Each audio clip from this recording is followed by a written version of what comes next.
Salut à toutes et tous, j'espère que ça va bien. Salut Twitch, et salut YouTube, salut Brorn, salut Drew, salut Aurélien. Effectivement, Aurélien, comme tu le dis sur le chat, un horaire un peu différent. On est jeudi, il est 10h30 pour ceux qui sont en live. Il est 10h30. Il est 10h30. Tout pile, incroyable. Bah oui, comme c'est les vacances, je peux streamer un peu quand je veux. Et hier, j'avais des amis qui jouaient avec moi dans l'après-midi, donc je me suis dit pourquoi pas finalement plutôt le jeudi. J'espère que ça va bien en tout cas. Donc pas de hebdo la semaine dernière parce que j'étais à Paris, on en parlera. Comme d'habitude, le programme ça va être le tour de l'actu un petit peu, une actu assez légère. Je vais en profiter pour faire un petit retour sur Paris ludique. Où j'étais, et puis après on va faire les parties des 2 semaines passées, et après on va parler un peu hors jeu, toujours pas de jeux vidéo, je suis très peu jeux vidéo en ce moment, il faut le savoir, même si l'ami que j'ai vu hier m'a enfin ramené Zelda Tears of the Kingdom, qu'il m'a pris depuis la sortie, mais que j'ai pas eu le temps d'essayer et qu'il avait pas eu le temps de me passer, donc peut-être que je vais m'y mettre, même si ce sera pas pour la semaine prochaine, parce que ça m'a l'air relativement long, et que la semaine prochaine je ne sais pas s'il y aura un hebdo, peut-être quand même, on verra. Et on finira donc après du hors-jeu et une petite partie, et je suis sûr que ça arrivera à cette personne qui avait fait un commentaire en disant mais Challengers, combien ont payé je sais plus qui dit Challengers, mais combien ils ont payé, et non, c'est juste que j'adore Challengers, donc ah, t'as pris le Game Pass pour 3 ans, mais tu l'as pris avec est-ce que tu as pris ça avec une Xbox Series X et que t'as pris une offre là, parce que je sais qu'ils font une offre. Salut Ophélie, comment vas-tu? Ophélie, donc vous avez vu, c'est grâce à elle sur le Discord du passe-temps, je crois que j'ai pu vous montrer les cartes exclusives de Sea Salt and Paper. Et donc voilà. Enfin, le bureau est nickel. Il y avait encore des trucs avec le Xbox Live Gold, ouais, ok. Faut savoir que enfin le bureau est nickel. Bon, ça vous aviez déjà des trucs. Spécial dédicace à Aurélien. Attendez, est-ce que vous allez le voir? Non, vous avez pas le droit. Il faut que je pousse le micro. Tadam! Parce que c'est un grand fan de Wingspan. Et juste derrière, je sais pas si vous le voyez. Regardez, il y a le petit pan de Wingspan Asie qui est là. Voilà. Et dédicace à tous les gens de bon goût. Os, je sais pas si vous avez vu Os. Vous savez ce qui s'est passé? Regardez, déjà je suis allé chercher les correctifs qu'ils ont envoyés chez Philibert. Et je sais pas si vous avez vu Os. Vous savez, bon, je reviens pas sur les... À combien il est en soldé? 45 balles, moins 50%. C'est bien s'il n'y aura pas un deuxième tirage.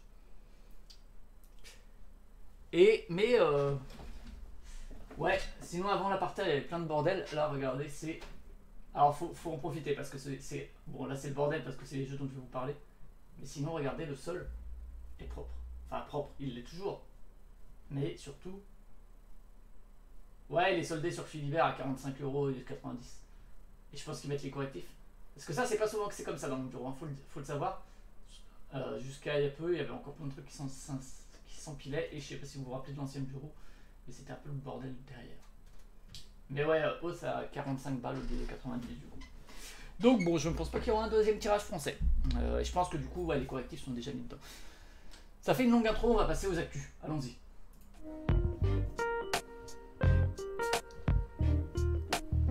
Je vais repositionner le micro. Je rappelle juste que bah c'est ça, hein. Je sais pas si vous avez vu, moi je m'en fous un peu des notes sur les sites de vente, mais lui, désolé pour les grincements, j'avais réussi à l'enlever, mais c'est revenu. Hop, je me réinstalle en tailleur, voilà. Et la note de hausse sur Philibert, c'est 1,9 sur 5, quoi. Ce que c'est pris, autant le bad buzz, je pense que pour le grand public, ils s'en foutent, c'est-à-dire qu'ils n'ont jamais entendu parler des trucs. Autant la note de 1,9 sur 5, à mon avis, ça freine pas mal quand même, pour le coup, beaucoup plus que le bad buzz sur les réseaux. Donc je disais, tout ça c'est disponible sur le flux de Playtime, si vous préférez écouter ça en podcast. Salut à la team podcast, et merci Nico pour le follow, salut à toi. Salut à la team podcast qui écoute toujours ça en replay, normalement c'est dans les jours qui suivent, si vous êtes plutôt à écouter à l'oral, et puis le billet est aussi complexe que celui sur YouTube, donc voilà. Au niveau de YouTube, je suis toujours j'ai fini l'écriture et l'enregistrement de ma vidéo des jeux de mai-juin. J'ai aussi fini les assets d'affichage et tout, il faut juste que... juste que je fasse le montage du coup, vidéo. J'ai récupéré les vidéos qui pouvaient l'être, j'ai récupéré des captures de parties pour les jeux qui n'avaient pas de vidéo. Donc il me reste le montage, j'espère le faire peut-être semaine prochaine, on verra. J'espère. A priori il y aura quand même une vidéo des jeux de juillet parce qu'il y en a pas mal. Donc, premier truc c'est que j'étais effectivement à Paris Ludique les 1er de juillet, le samedi 1er et le dimanche 2. Je sais pas si vous y étiez, en tout cas il y avait pas mal de monde de l'équipe de Proxy Jeux. Donc Paris Ludique c'est un festival qui a lieu, comme son nom l'indique, à Paris sur la pelouse de Reuilly. De mon côté j'étais arrivé le samedi à 14 h parce que je suis parti de Strasbourg en bus à 8 h. J'ai été accueilli, donc ça arrive à Bercy, donc c'est vraiment pas loin de Reuilly. Jérém, Jimmy, qui passe de temps en temps par là, qui est un pote du collège, est venu me chercher, et puis on est allé l'après-midi du coup sur la pelouse de Reuilly. Faut savoir que le samedi on a quasiment pas joué, on a fait une partie mais on s'est surtout pas mal promené entre les stands, à aller voir les potes de Proxy Jeux, à croiser du monde que je connaissais de vue ou pas. Et le dimanche, un peu pareil, même si on a un peu plus joué, bon on en parlera un peu plus dans les parties des semaines passées, j'imagine.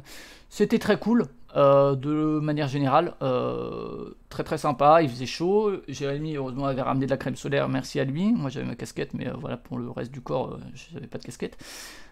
Donc c'était cool, les bénévoles étaient au top, donc le temps était beau. Donc voilà, c'était plutôt chouette. Je reviendrai sur les jeux que j'ai pu faire, mais dans l'ensemble, ouais, je trouve notamment que il y a eu... enfin, moi, le samedi, je suis arrivé à 14 h, donc j'ai pu rentrer direct, hein, sans aucun souci. Le dimanche, on est arrivé à l'ouverture, et il y avait du monde dans la file, et de la musique dans la file d'attente. C'est Mixit, je crois, ou Mix-Up, je sais plus comment ça s'appelle. C'était infernal, le matin à 10 h. Mais par contre, la file d'attente était très fluide. C'est-à-dire qu'à un moment, au début, en arrivant, on avançait, vous savez, comme on avance des fois dans les files d'attente un tout petit peu et on attend. Autant assez rapidement, c'était super fluide et franchement, GG pour la gestion de ça parce que c'est pas facile et très cool. Et également, on a pu trouver des tables assez facilement. Moi, vous savez, je suis pas trop festival, il y a trop de monde, j'aime pas quand il y a trop de monde. Et si j'y vais, à la limite, c'est plus pour voir les gens et causer plutôt que pour jouer, parce que je trouve pas que les conditions soient top. Et il y a ces retours souvent de ouais, c'est chiant pour trouver une table et tout. Alors, ce qui est sûrement le cas si tu veux jouer à un jeu précis, autant nous, c'était pas le cas du tout. On se promenait, on voyait une table libre, on se disait bon, vas-y, on va essayer, et puis voilà. Donc en fait, on a pu faire pas mal de trucs sans que ce soit prise de tête, donc c'était plutôt chill quoi. Et puis je suis pas du tout dans l'optique de la rentabilité et de jouer à un maximum de trucs quand je vais en festival, donc voilà, c'était cool. J'ai aussi croisé Simon du Passe-Temps et Nico tout à l'heure qui a follow la chaîne, qui m'a fait jouer à un jeu de pli. On en reviendra dessus, c'était rigolo. Mais pour information, je suis sur le montage justement du débrief de Proxy Jeux. On fait un débrief où on est 4. Sachant qu'on a un qui est à distance, enfin qui n'est pas à distance, qui l'a enregistré de manière différée. Mais on a enregistré ça la semaine dernière, samedi. C'est un gros débrief quand même, et où il y a pas mal de... On parle surtout des jeux qu'on a pu essayer. Hein. Je suis sur le montage. Il me reste pas longtemps à monter. Soit ça sortira demain si j'ai le temps de monter la fin cet après-midi, soit ça sortira le 28 je crois. Donc suivez un peu Proxy Jeux. Devrait y avoir un débrief un peu plus complet sur le flux. Donc voilà, 18 000 fois merci, etc. Ah, le Philippe Mouret pour le trophée de la patate d'or, j'ai pas trop regardé. Vous avez les photos sur Facebook, etc. Toujours pas mal de choses. Et ouais, c'était un bon festival. Ça faisait longtemps que j'avais pas fait de festival. Le dernier que j'ai fait, c'était quoi? Je saurais même pas vous dire. C'était quoi mon dernier festival? C'était, je pense, des Bretzel et des jeux quand ça existait encore. Paris Ludique, c'est la deuxième fois que j'y allais. J'y étais il y a quelques années, 2017 ou 2018. Mais voilà pour Paris Ludique. Donc bravo à l'équipe en tout cas. GG. On continue les actus avec, je vous ai parlé de Ebus, un moment Eps, qui est un jeu que... tac. Alors, est-ce qu'on retrouve? Qui est un jeu allemand qui est sorti en 2013, un jeu de pli, hein, vous savez que j'aime bien les jeux de pli en ce moment. Ah d'accord, ok, donc maintenant c'est ça qui avait pas cette gueule-là, c'était celui-là. que je possède, que j'ai fait venir de l'éditeur, qui est un jeu de Klaus Geiss, édité par Palacia Spiele, et qui est assez curieux. C'est un jeu assez baroque, qui a plusieurs défauts et tout, en termes notamment de flux de partie, sur l'enjeu de la partie complète, mais chaque manche est assez rigolote. Et vous savez que les jeux de pli reviennent un peu à la mode, il y a beaucoup de quais sur des jeux de pli, etc. C'est un monde assez vivant. Et ben il va revenir sous le nom de Hund, donc Hund en allemand c'est le chien, et donc le thème sera, vous l'avez deviné, les chiens, illustré par Weiko Günther, chez Board M Factory. Alors, évidemment, ça va être un peu plus vendeur que... où est-ce qu'il est, Epps, que ça, hein, en termes de visuel. Moi, je trouve que ce visuel avait un charme particulier. Notamment le thème, où c'est vraiment... là, c'est le Palatinat, et puis les cartes, c'est des trucs un peu chelous en termes de visuel. Je trouvais que ce jeu avait du charme, quand même. Enfin, je sais pas, vous voyez ça. Et puis, avec le buzz du titre, où c'est carrément ça, et du coup, on dit on joue Trumpf, on joue Magnus, on joue Nyx. Enfin, il y avait un côté charmant là-dedans. Là où Hund fait un peu plus produit moderne, qui a du charme, hein, clairement. Enfin, la pochette est très belle. Mais je trouve que c'est un peu moins charmant, que voilà, la piste, c'est pas la même non plus. Est-ce qu'il y aura un retravail autour de des méthodes de scoring, j'espère, parce que c'est vraiment le principal défaut du jeu, je trouve. Si on est prêt à accepter le chaos et la perte de contrôle et tout. Mais ouais, moi j'avais tendance à préférer l'ancien design en tout cas, à celui-là. Là voilà, on est quand même dans du beaucoup plus classique. Donc bon. Mais ça revient en tout cas, et c'est plutôt un bon jeu. Si vous aimez les jeux de pli, jetez-y un œil. Parce que ce sera... Bon, Ebus se trouve sur le site Palacia Spiele. Si vous préférez le design de Ebus, il y aura sûrement des trucs d'ergonomie qui sont plus simples et tout, mais bon, voilà, je préfère un peu Ebus. En termes de design, je trouvais qu'il avait plus de personnalité, et même en termes de thème, quoi. Enfin là, je sais pas quel est trop l'intérêt de ça, mais en tout cas, c'est une curiosité que vous devriez regarder.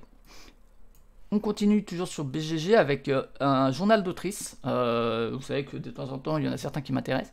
Et donc là, c'est Amabel Holland qui fait partie avec Marie, je crois, si je dis pas de bêtises, de Holland Spiele, dont je vous parlerai d'un jeu plus tard, et qui est quelqu'un que j'aime bien suivre sur les réseaux et tout.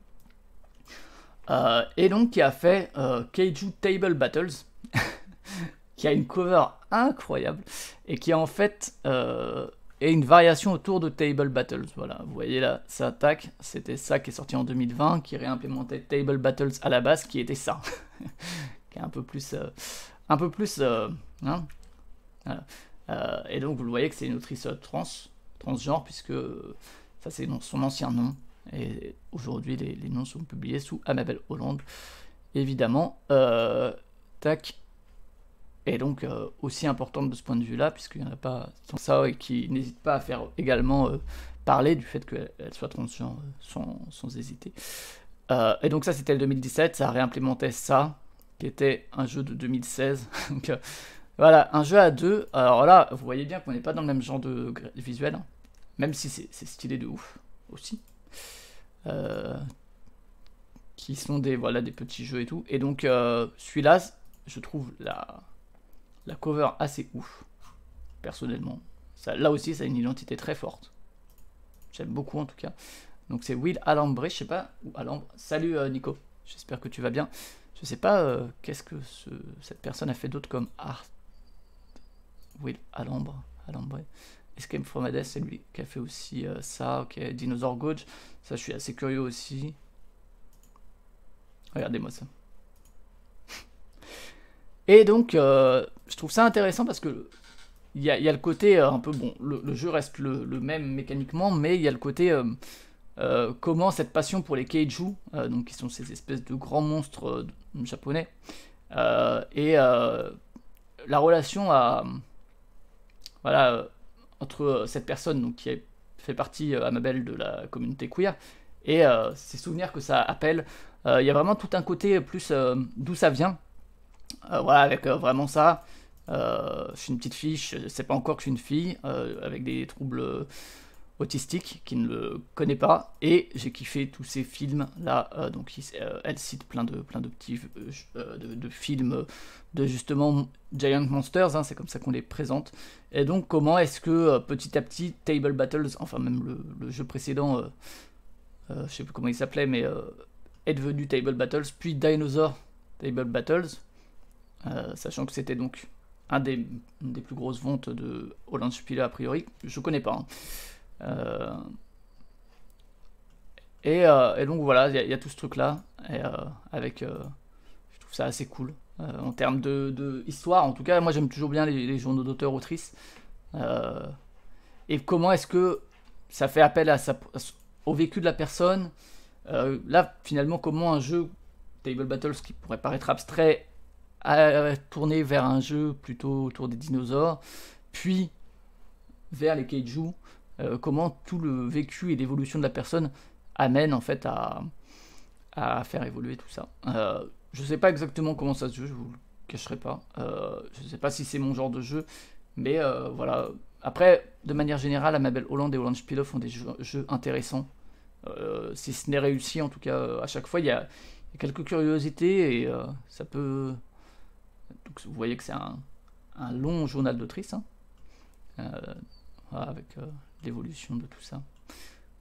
Donc voilà, ça vous avez le lien si vous voulez lire un peu plus précisément. C'est assez intéressant. Ça a l'air d'être un jeu complètement fou autour de. Voilà, un peu Battle Royale en termes de certains trucs et tout. Et je le dirai jamais assez, mais ouais, soyez curieux un peu des jeux. Voilà, Into the Breach qui est sorti, qui est cité. Moi, un jeu que j'aime pas, mais qui est incroyable. Mais moi, c'est pas mon truc du tout. Mais par contre, c'est un très très bon jeu, si vous aimez le genre. Holland Spiele, donc, qui a fait pas mal de choses, hein, qui valent le coup d'être découvert. Donc, allez voir un peu ce que fait Holland Spiele.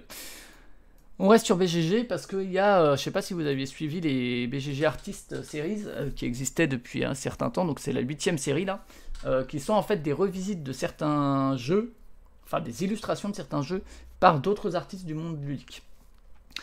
Il y a plein de trucs qui existent et en fait c'est super intéressant de voir comment les artistes se réapproprient un peu un jeu, un univers, etc. pour...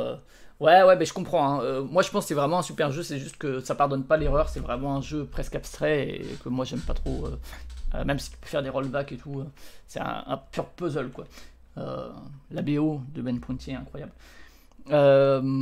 Et donc, c'est la 8ème série déjà. Et à chaque fois, c'est vraiment des propositions assez audacieuses. Typiquement, là, donc là, il y en a 3 qui sont sortis pour l'instant. Et ça peut se commander comme affiche et tout. Ça vient des États-Unis. Une petite taxe, mais qui a priori est pas trop grande. Donc voilà. Et donc regardez-moi ça. Ça c'est donc Beth Sobel, hein, une artiste qu'on connaît bien quand même hein, maintenant, qui a fait plein de trucs. Bon, elle a participé à Wingspan, à Cascadia, à Calico, machin. Bref, artiste très prolifique et très talentueuse. Et c'est la réinterprétation de Too Many Bones et je trouve ça absolument splendide, perso. Voilà. Et ça, il y a aussi Mori qu'elle a fait où il y a des crânes et tout, mais il y a ce côté un peu baroque. Sur le temps qui passe et tout, c'est ouf. Je vous rappelle juste Too Many Bones, le truc de base, c'est ça quoi. Voilà. c'est pas le même genre. C'est deux choses très différentes. Je suis plus sensible à la proposition de Beth Sobel, mais donc ouais. Même si évidemment vu le style de jeu, le truc de Beth Sobel ça aurait pas été forcément vendeur. Et donc il y en a 2 autres. Il y a celui-là, pareil, de Angela Risa, qui est moins connu que Beth Sobel pour le coup. Hein. On voit qu'elle a participé juste à 4 trucs, notamment Leaf, des Tim Eisner, donc, voilà, qui a peu de sorties, qui doit sortir un peu plus tard, j'imagine. Qui me branche pas plus que ça, mais. Et donc, regardez, là c'est pour Isle of Cats. Et, quel style ouf! Je veux dire, les couleurs, les contrastes et tout, c'est trop beau, quoi. C'est. Super beau. Alors j'aime pas Isle of Cats du tout, mais par contre ouais je trouve cette cover au niveau des couleurs c'est ouf. Et d'ailleurs c'est vraiment, je trouve, enfin je préfère largement ce travail là à celui qui est fait sur par exemple bon ça c'est joli, c'est vrai, Darkness c'est très joli, mais Typiquement, le livre, je trouve pas ça magnifique. On retrouve un peu. C'est intéressant, moi, je trouve, en termes d'analyse artistique et tout. Ça, c'est plus pour Elodie de Proxysio qui fait une chronique Dessine-moi un plateau où elle parle justement des illustrateuristes de. Bon, alors, c'est mignon, hein, mais c'est très charmant. Hein. On retrouve quand même un certain trait et tout, mais ouais, je suis très très client, moi, de là. Beaucoup plus détaillé, je sais pas, le grain est pas le même. Ça, c'est. Ouais, c'est quand même maxi stylé ce qu'elle fait, cette personne. Y'a pas à dire, ouais, putain, ouais, ça aussi c'est beau. Hein. Il y a vraiment un trait qui est très très identifié et j'aime beaucoup. Alors on retrouve sa patte beaucoup sur les logos aussi. Ouais, c'est quand même, elle a du talent. Elle a beaucoup de talent. Embaucher cette personne pour faire d'autres trucs. Incroyable. Et donc la troisième. Donc là on voit que aussi c'est 3 illustratrices, hein, puisqu'on a eu Beth Sobel, Angela Reza et on a Anne Heitzig. C'est aussi une bonne façon de mettre en avant les illustratrices. Donc c'est Anne Heitzig qui a travaillé pour Honey-Buzz, mais pas que. On la connaît nous je pense beaucoup pour Welcome To et pour Majesty. Et donc elle a revisité Cryptid et pareil. Wow.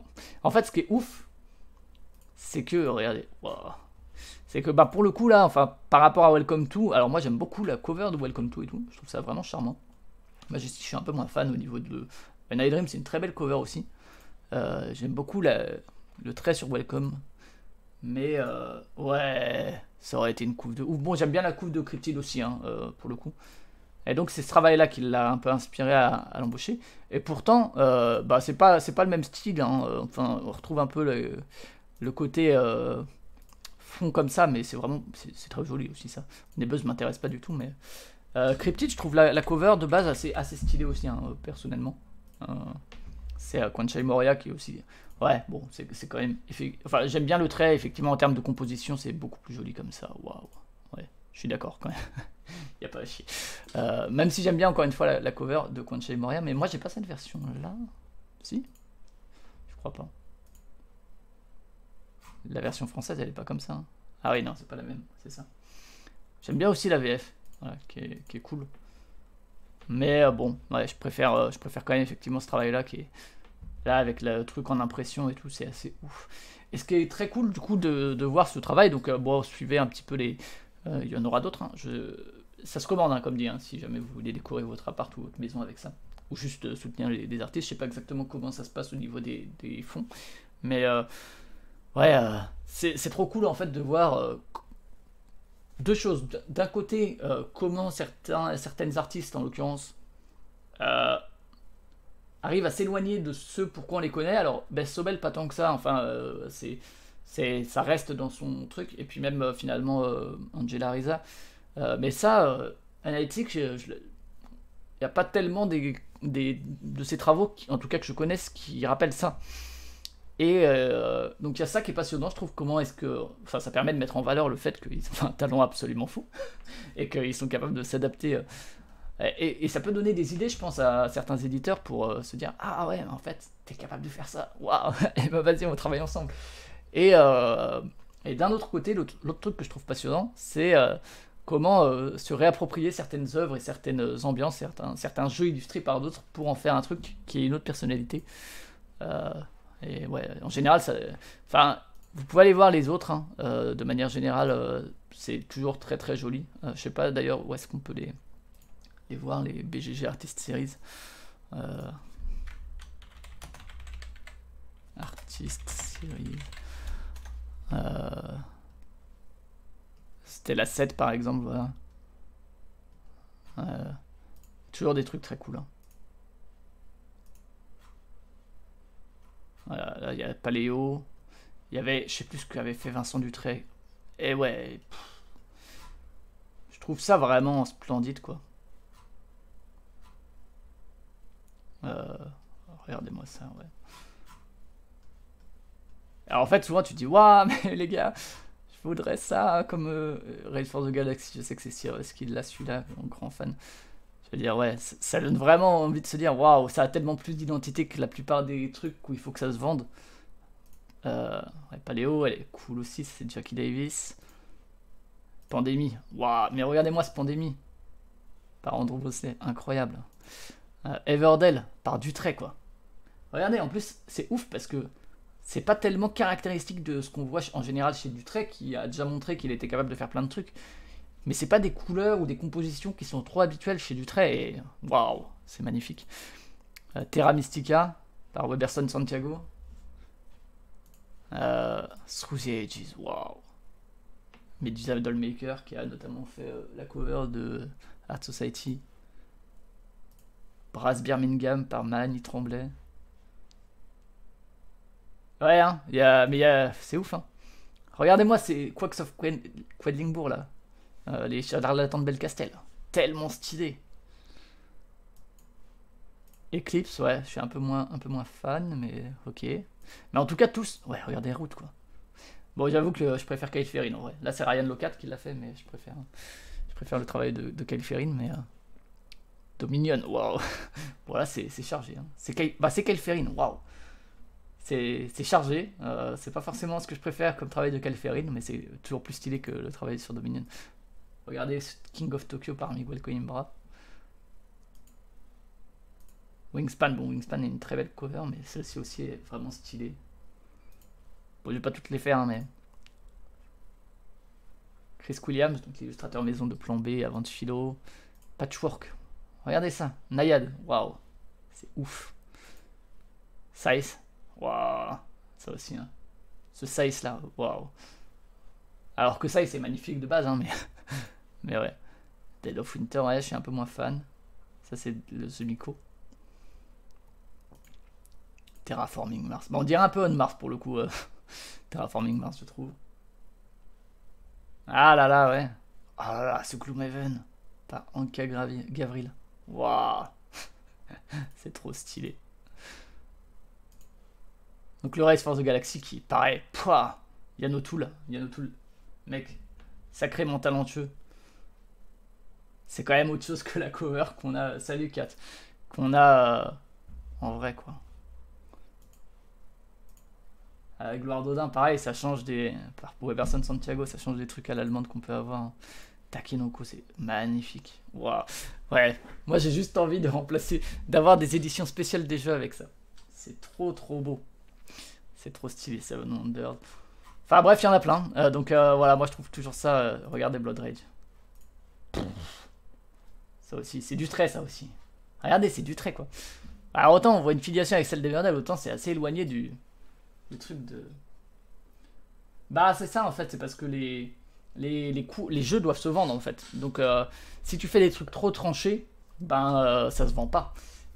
Ou ça se vend moins, ou en tout cas ça plaît à moins de monde. Mais moi je sais que qui aime, voilà, moi je suis un grand fan de Medusa Dollmaker, de Kyle Ferrin, de Weberson Santiago, j'aime bien les trucs un peu qu'on du punch, Yanotool aussi, enfin Black Angel par exemple, pas beaucoup, mais la couve je la trouve splendide. Et ouais, c'est tellement cool de voir les artistes s'éclater là-dessus. Et là, ils peuvent parce que ce qu'ils vendent, c'est juste le rare en fait. C'est pas le jeu qu'il y a derrière. Il n'y a pas de but de attirer le chaland. C'est les gens qui achètent ça. De toute façon, ils savent ce que c'est. Et ouais. Et donc, vous avez plusieurs formats comme ça. Et c'est vraiment une des séries que j'aime beaucoup. Et donc, celle-ci ne fait pas exception. Là, c'est la Chain Magnate. Regardez-moi ça. Waouh. Concha et Moria, justement. Ouais, c'est trop bien. Trop bien. Donc voilà, il y en a une nouvelle. Comme dit, c'est très cool. On continue du côté des news avec Game Park. Alors c'est juste un petit point, c'est pas vraiment une news parce que ça doit pas exister depuis si peu de temps, mais je l'avais jamais vu, j'ai vu passer ça récemment. Et donc Game Park, c'est encore un autre truc pour jouer en ligne. Je vous parle des fois de Tabletop Simulator, je vous parle de Board Game Arena forcément, de Tabletopia, de Playing Cards.io. Et ben il y a aussi Game Park qui existe. Alors il y a pour l'instant un peu moins de jeux, mais il y en a des plutôt cool et des qu'il n'y a pas ailleurs aussi. Il y a par exemple Brigand, il y a Grand Bois, je crois, enfin pas ailleurs, si on enlève Tabletop Simulator. Junaya, pour une poignée de meeple, Corinto, Prehistory, The Hunger. Bon, Lucky Numbers il est sur BGA, celui-là aussi. Mais voilà, c'est une alternative de plus, sachant que un truc qui est cool, je trouve. Alors, j'ai pas trop joué, je connais pas trop les interfaces et tout. Mais un truc que je trouve vraiment bien, c'est que tous les jeux ont un tuto. Et donc, c'est un vrai tuto.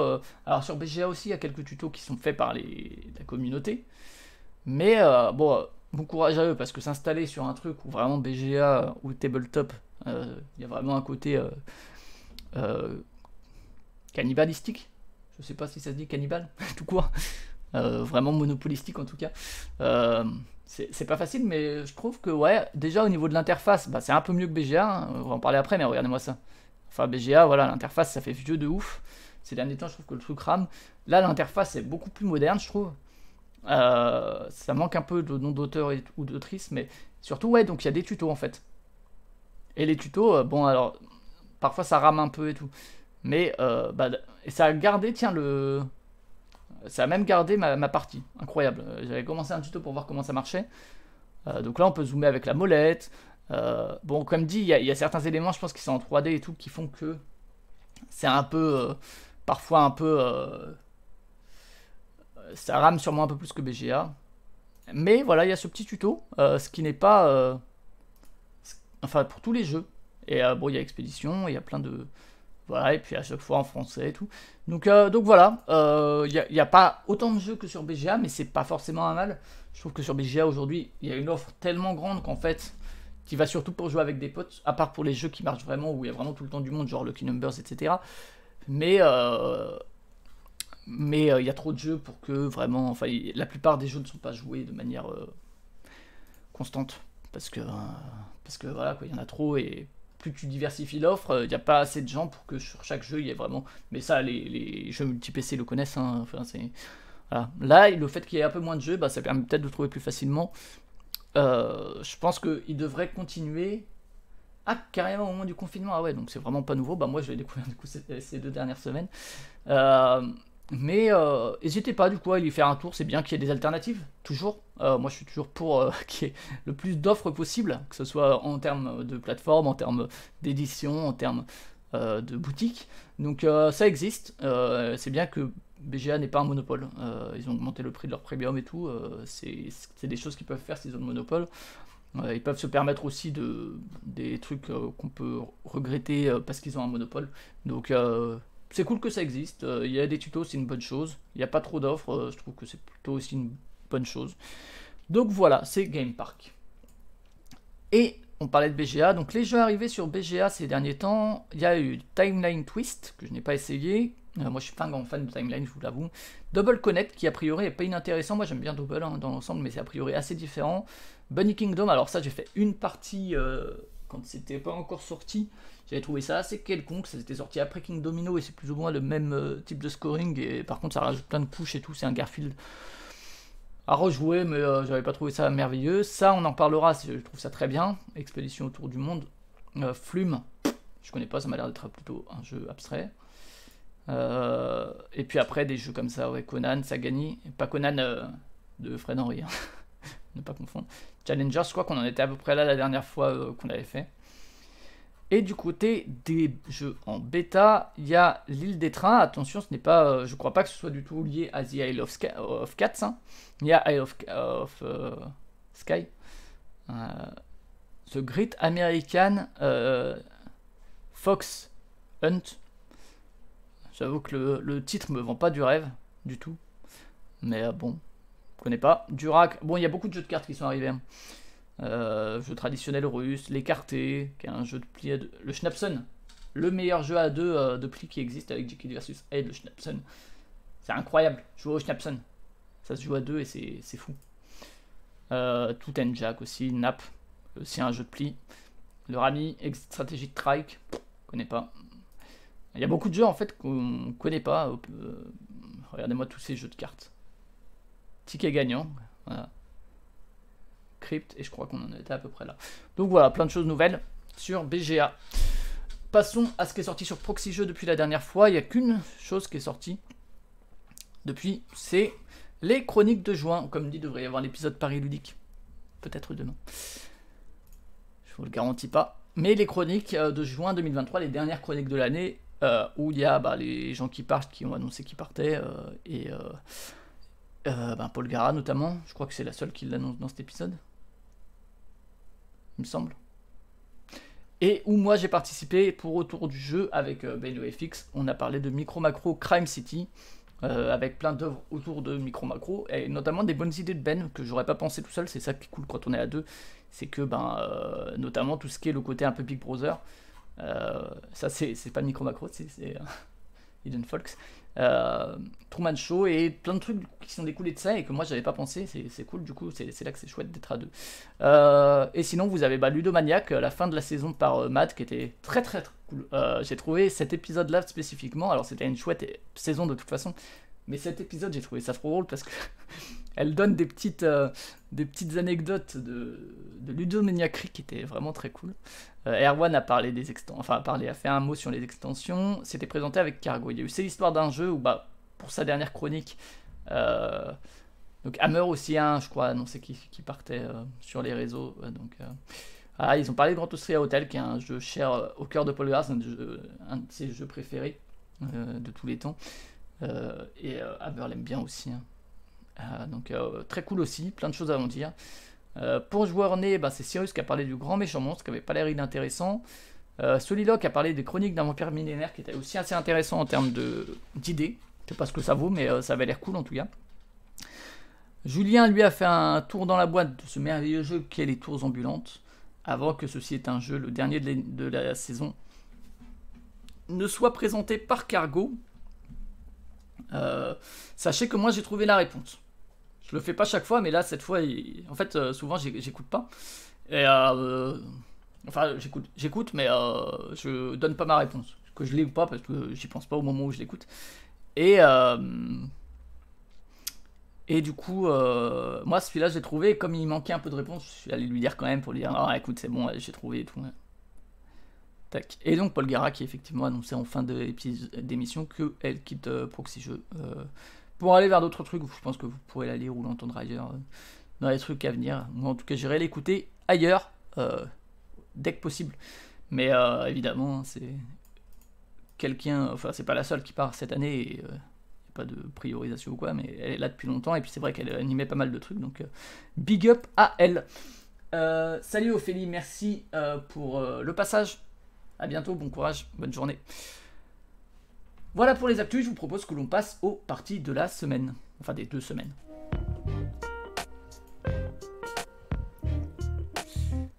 Alors donc, tac, on va laisser les groupes se charger. Donc pas mal de parties, puisqu'il y avait notamment Paris Ludique. Je vais passer vite sur ceux que vous connaissez. Oiker, je continue d'y jouer énormément, hein, j'en suis à plus de 100 parties, j'ai toujours sur Android, il est sur BGA aussi. Contre des IA, c'est toujours très efficace, donc c'est très cool. Il sera dans ma vidéo des bilans de mai-juin. Encore, je suis toujours sur la feuille orange, rien de nouveau, j'arrive toujours pas à la dépasser, j'ai fait plusieurs fois plus de 30, j'ai toujours pas dépassé les 40, ça commence à m'énerver. J'ai refait un truc de Tricky War en solo, je sais plus pour quelle raison, mais en tout cas j'ai refait ça, donc ça c'est mon jeu, hein, il y a une vidéo sur la chaîne YouTube. Pourquoi il m'affiche pas la cover? Ok. J'ai un peu modifié quelques règles notamment. Ensuite, tac Vidrasso, je vous en ai déjà une 12e partie. J'adore le faire découvrir, c'est ce jeu de pli à 2 de Sean Ross, qui est très bien foutu, où c'est le premier, enfin où il faut arriver à plus de 300 et dès qu'on dépasse plus de 300, la personne qui a le plus de points gagne. Donc là c'était moi, je l'ai fait découvrir à DD Chutes. Très bon jeu de pli à 2 avec des petits twists et tout, c'est très cool. Pour l'instant, toutes les personnes à qui je l'ai fait découvrir apprécient. Moi, j'y suis pas très bon, même si là j'ai gagné, j'ai du mal avec le. C'est vraiment un jeu intéressant en termes de sacrifice et tout, donc à découvrir. Ça, j'ai joué, c'est Tricky Suit Solitaire parce que j'en parle dans mon bilan de mai-juin, donc je voulais y rejouer quand même avant d'en reparler. Et également filmer une partie parce que il n'y a aucune ressource sur le net pour montrer des vidéos ou des images. C'est une espèce de réussite, c'est pas merveilleux, mais ça se joue en 2 minutes top chrono. Tac, celui-là, alors je vous en ai déjà parlé, je pense que c'est une de mes grosses découvertes là, il sera pas dans le bilan de mai-juin, mais il sera dans le bilan de juillet et il sera bien placé parce que c'est vraiment, je trouve ça très solide. C'est fait par Chris Way, et c'est ce jeu où on voit les trucs face cachée, les couleurs. On ne sait pas les valeurs, mais par contre elles sont triées du plus petit au plus grand par le joueur à notre droite. Et où donc petit à petit on va faire de la déduction et tout, c'est très bien. J'adore le jeu, vraiment. La dynamique qu'il a, le petit à petit des informations qu'on prend. Il y a aussi une question du pari sur le nombre de plis qu'on pense faire. Très très bien. Et donc ça c'est jouable gratos sur Trickster Stable, hein, que vous pouvez trouver sur vos apps. 12 Chip Trick, celui-là, bah, Drew qui est sur le chat, on y a joué. On y a joué à 3 et c'était très bien, mais je l'ai découvert d'abord à 2. Donc 12 Chip Trick, c'est un jeu qui à la base était sorti juste comme ça. C'est un jeu japonais designé par Root, qui était à la base publié automatiquement. Il avait été repris par Mandu Games, il devrait sortir en fin d'année avec cette très jolie cover et une édition un peu plus luxueuse. Parce qu'à la base, vous achetiez le jeu, vous aviez ça, ce sac plastique, avec juste, ça c'est déjà une version luxueuse, parce que à la base, vous aviez juste ces petits jetons. Voilà, et super édition. Hein. Donc je vais pas rentrer trop dans les détails non plus, mais en gros c'est un jeu de pli où il faut gagner plus de points que les autres et où voilà, ce serait ça l'édition avec des petits jetons de poker et tout. Bon, la boîte risque d'être petite quand même, ça c'est cool, je pense, et je pense que Open va être dans le même format. Ouais, très bonne édition, j'ai l'impression, cool. Alors ça vaut pas ça, hein. Voilà. Ça c'était trop. Enfin, ça c'est les jeux japonais du game market. Hein. Et donc voilà, vous avez ces jetons qui vont de 1 à 12, d'où le nom 12 Chip Trick, et où normalement c'était un jeu que à 3 et Mandu Games le passe de 2 à 4. Je reste réservé sur mon avis là-dessus. Où de face cachée, on va jouer des jetons et puis on va en récupérer. Et le but c'est de faire 21 ou moins, mais de se rapprocher de 21 pour gagner la manche. Ou bien si tout le monde dépasse les 21, d'avoir le plus. Et c'est une dynamique vachement cool parce qu'il y a vraiment des petites tempos, des trucs où il y a vraiment une maîtrise sur quand est-ce que tu veux prendre des trucs hauts pour prendre la main, mais ça augmente ta valeur globale de la main. C'est très très malin, c'est assez minimaliste et très très élégant. On a joué à 3 du coup avec Drew et c'était qui jouait avec nous? C'était Jérémy, je crois. C'est très bien à 3, mais je l'ai découvert d'abord à 2 du coup avec des variantes qui sont à 4. En fait, il y aura un peu plus de jetons, je crois qu'il y en aura 16 du coup, mais ils vont garder le nom 12 Chip Trick quand même. Et en fait, à 2, donc il est jouable sur BGA, il est peut-être encore qu'en alpha.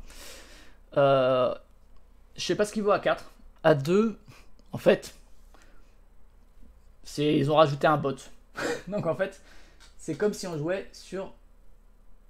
Ah, peut-être.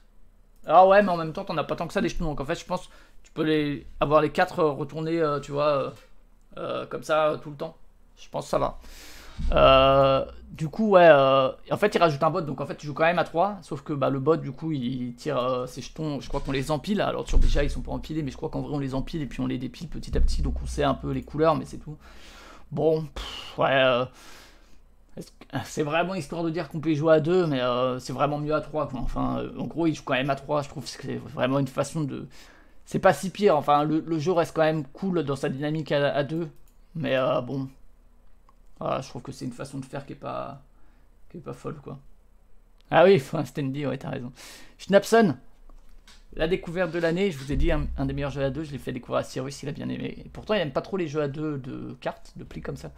Il a toujours du mal à trouver son plaisir, Jekyll vs Hyde, mais il y a toujours un peu des réserves sur et celui-là est tellement bien, le Schnapson. C'est incroyable. Un jour je vous montrerai une partie.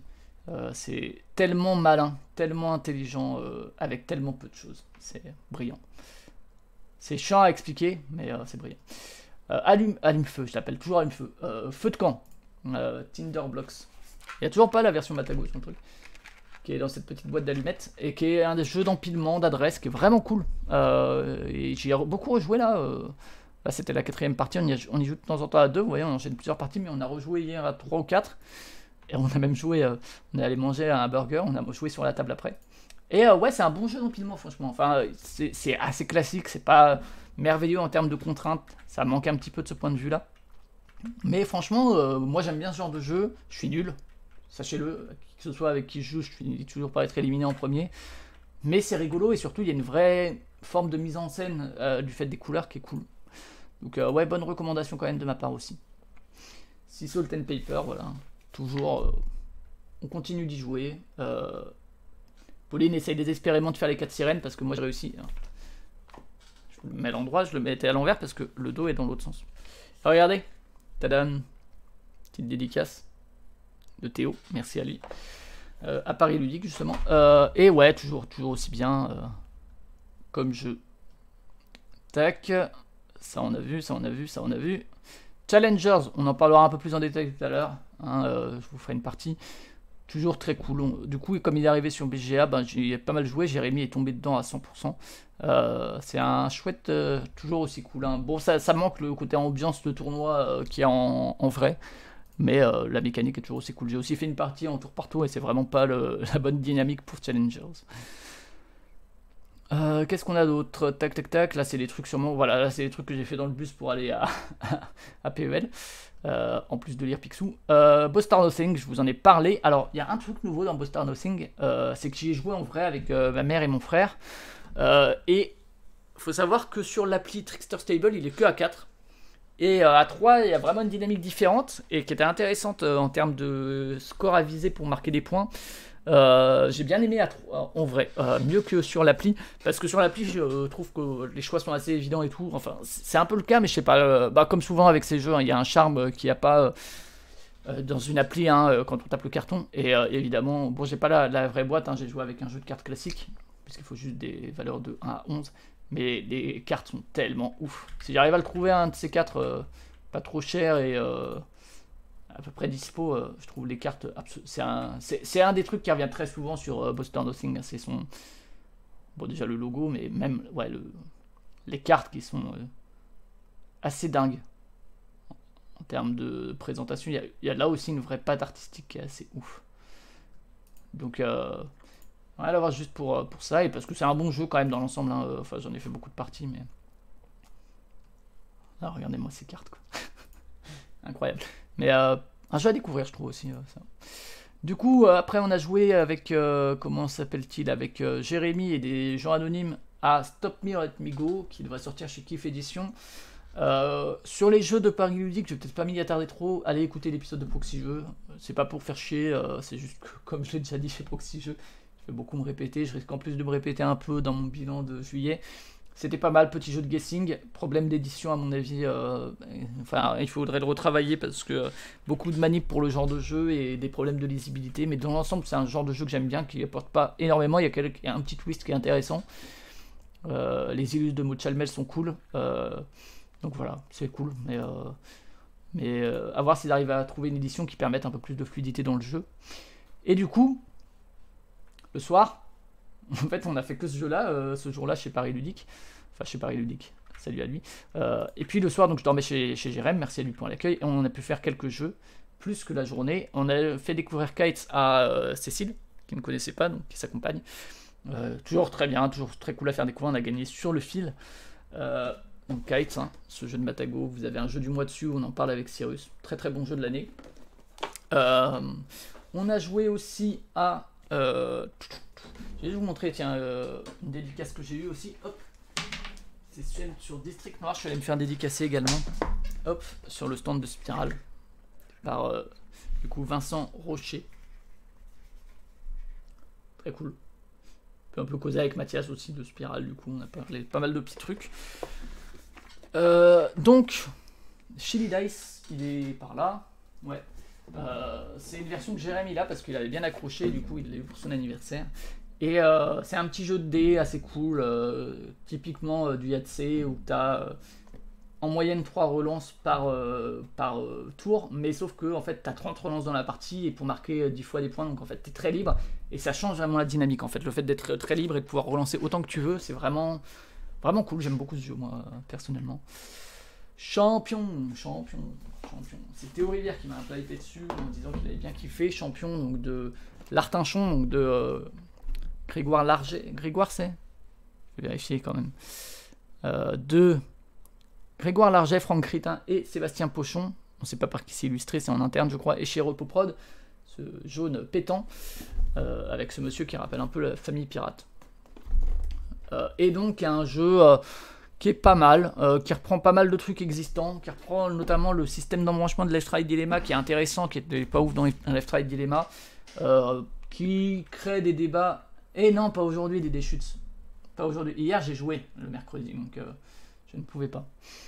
Ouais donc c'est rigolo, le genre de débat à la Profiler, si les gens ont tendance à faire des débats, parce que si juste tu résous des trucs et que tu parles pas, bah, ça enlève tout le sel du jeu, et où en fait tu vas essayer de deviner qui va gagner la finale, mais donc pour ça évidemment tu vas devoir essayer de deviner chacun des duels qui va le gagner, un peu dans un côté Champions League, etc.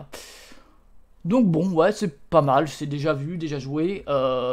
C'est rigolo si les gens autour de la table sont rigolos. Et si les gens autour de la table débattent de leur choix. Voilà. C'est pas le meilleur jeu de Sébastien Pochon. Et on a joué à Kuzuka, que Jérém connaissait déjà, que moi je connais bien aussi. C'est déjà ma 7ème partie. Et c'est toujours un jeu que j'aime beaucoup. Donc je vous en ai déjà parlé, un jeu de jeu coopératif à communication limitée.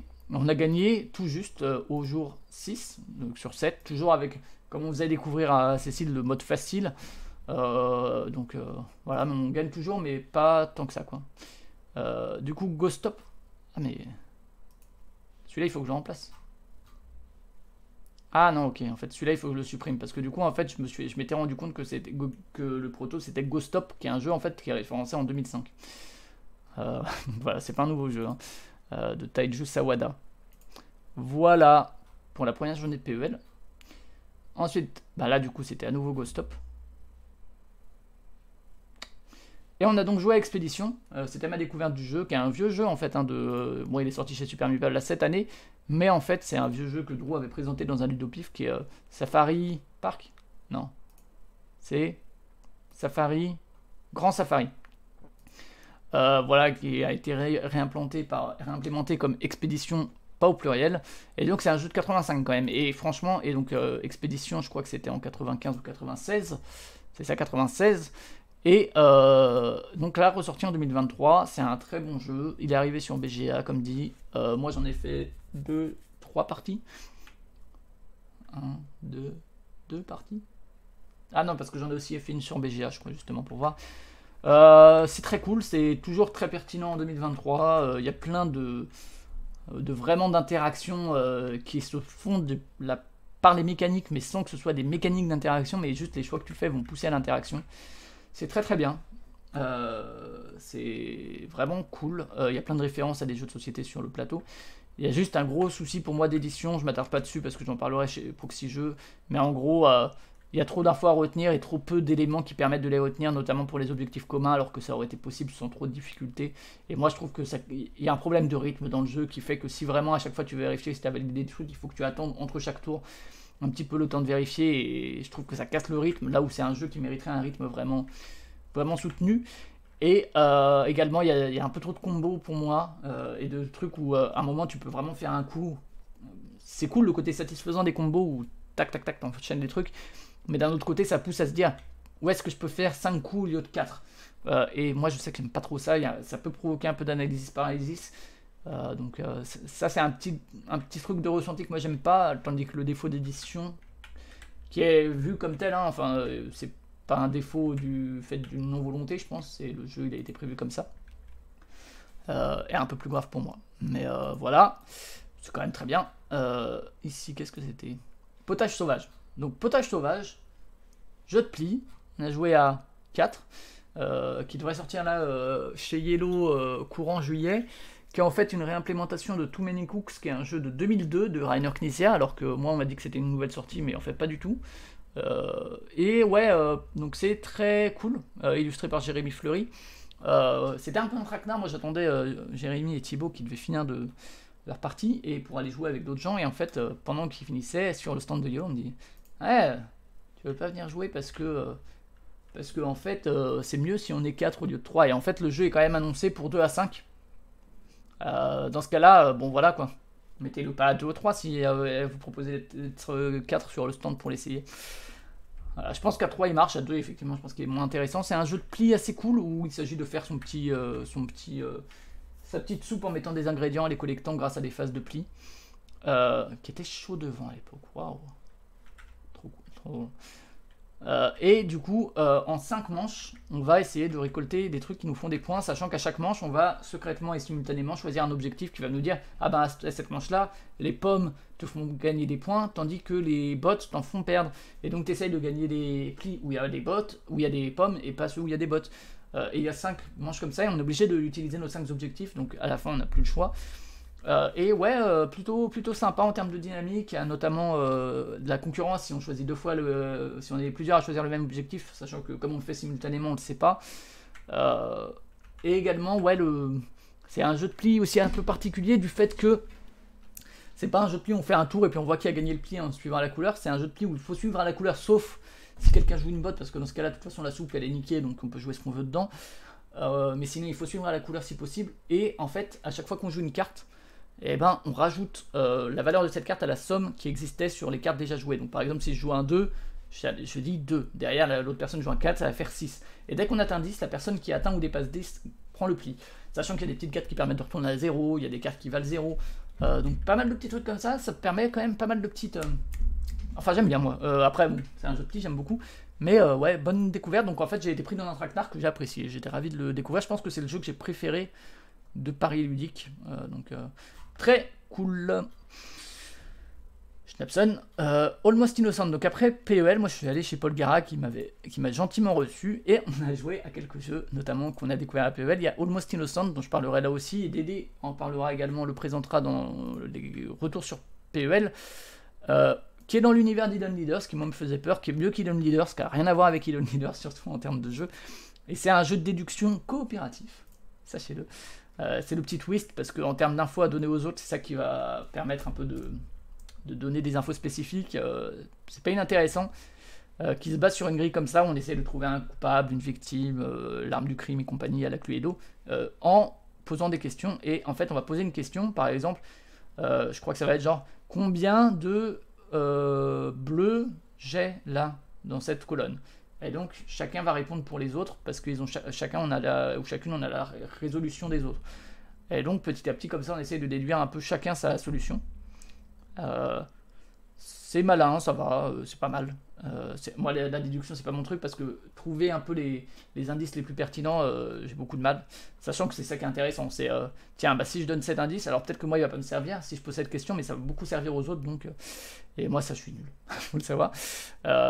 Mais ouais, on a joué le niveau 1, il y a plein de niveaux différents, ça c'est plutôt chouette. Après, ouais, moi, c'est pas mon genre de jeu et. Il y a ce thème-là, où on te dit, ouais, t'as été accusé, donc il va falloir que tu prouves ton innocence. Et donc tu mènes une enquête, mais tu cherches quoi, un alibi, je sais pas, enfin, et puis il y a quand même trois enquêtes en parallèle. Je trouve ça un peu bizarre, et moi je sais que ça m'a vraiment sorti du jeu, quand bien même on s'en fout un peu du thème. Voilà. J'ai découvert Ephios. Ça, ce jeu-là, au-delà du fait d'être méga stylé, donc un jeu de waderie, édité chez Disto Studio, et surtout illustré par Quentin L. Regardez-moi ces illustrations. Et ça, j'en entends parler depuis pas mal de temps. Zefiriel kiffe, Paul Gara kiffe, Cyrus kiffe. A priori, le pionfesseur aime pas, mais j'ai enfin pu l'essayer du coup chez Paul Gara, et vous le voyez, ben, je l'ai pris, parce que c'est de la tuerie. Enfin, c'est vraiment, j'ai trouvé ça effectivement très bien, comme prévu. C'est un jeu de cartes assez concentré en termes de design, où il s'agit, c'est une course, hein, et on va essayer de récolter des cartes, soit pour faire leur pouvoir, soit justement pour les défausser à plusieurs en même temps, pour monter sur la piste de popularité. C'est très bien. C'est ce que j'aime moi en termes de jeu. Vraiment en termes de les effets des cartes et tout. Enfin, c'est très cool. Salut Drew, bonne journée à toi. Merci d'être passé. Donc Ephios, ouais, très bonne surprise. Donc on récupère des cartes au milieu, on les joue pas, on les garde en main, est-ce qu'on fait les pouvoirs, est-ce qu'on les défausse. Il y a toute une question de petit timing, c'est très cool. J'ai fait découvrir Tokaido Duo, que j'ai pas vendu, mais je l'ai offert à mon petit neveu. Alors, me jugez pas trop durement. Je me dis que ça pourrait être pas mal pour lui, la fenêtre de choix. Parce que je rappelle que c'est un jeu que j'aime pas du tout. Donc je voulais le faire découvrir à Paul Gara dans ma grande tradition du ah écoute, ce jeu il est pas terrible, hein, il faut que je te le fasse découvrir. Donc voilà, on a joué à Tokaido Duo. C'était pas ouf. Moi, je voulais jouer à Brian Boru depuis un certain temps parce que j'aime beaucoup Pierre Sylvester. Du coup, Paul Gara m'y a fait jouer. On a joué avec son mari et son fils. Elle a gagné, mais c'était une partie relativement équilibrée. Jeu de pli et surtout de conquête de territoire et de majorité. Parce que le jeu de pli est relativement accessoire, en tout cas à mon niveau de jeu. Je pense que tu peux sur certains plis ou quoi, en arrivant à te rappeler des couleurs. Pour moi, c'est un auteur très intéressant des 10-15 dernières années. Utiliser le côté jeu de pli, sachant que c'est du may follow, t'es jamais obligé de suivre à la couleur, et la personne qui gagne le pli va faire l'action du haut, tandis que les autres vont faire l'action du bas, donc c'est un jeu de pli pas bloquant. Au contraire, tu vas être quand même assez souple, tu vas toujours jouer à un truc en espérant bénéficier. Alors des fois, et ça c'est cool, ça va pas dans le sens que tu veux, et du coup tu gagnes le pli alors que tu voulais pas. Donc là-dessus, il faut quand même un peu peut-être suivre les petits ici et là, mais c'est ça le cœur, c'est vraiment le placement sur les territoires. Voilà, c'est ces anneaux-là qu'il aurait dû avoir dans l'expédition, vous voyez. Tu mets ça, et ben là, ça permet de voir des trucs. Donc ouais, avec de la conquête de territoire pour avoir ces petits bonus. Tu as aussi... Ah ouais, nous on a joué à 4 du coup. Et ouais, j'imagine que c'est mieux. Bon, je pense qu'à 3 ça doit aller. Et donc en faisant ça, en fait, tu vas essayer. Il y a plein de petits axes sur lesquels tu vas essayer de faire, soit sur la piste de mariage, soit sur le clergé, soit sur le placement sur la map, soit contre les Vikings. Autant d'éléments qui vont te rapporter des points de victoire. Ouais, c'est cool. Avec des petites conservations en termes de round en round, tu vas laisser certains trucs si t'es pas le premier. Ouais, là effectivement, t'es à 4. Bon, c'est assez interactif. Moi, j'aime bien. Après, c'est toujours interactif quand t'as un plateau central comme ça avec des questions de majorité. Et en plus, t'as des questions d'adjacence aussi. Donc, en fait, t'es là, tu dis, ah, tiens, pouf, tu pourras plus te mettre là. Et ça, c'est cool. Également, t'as de la concurrence. T'as de la concurrence un peu partout, en fait. Et ouais, c'est un bon jeu. J'aime bien. J'aime beaucoup. Moi, j'aime bien en plus les illustrations, ce qui n'est pas le cas de tout le monde, je crois. Mais donc, pour moi, ouais, c'est une très bonne découverte. Donc, content. Artrebury, qui est là. Rappelez-vous, je vous avais dit que celui-là à 2 c'est nul et que moi je croyais pas trop à ce jeu. Et en fait, quand j'ai joué au Weekend Proxy jeu, je me suis rendu compte qu'à 4 ou 5 c'était pas mal et à 3 aussi. Et finalement, ouais, franchement, enfin, c'est plutôt cool. J'en ai refait des parties.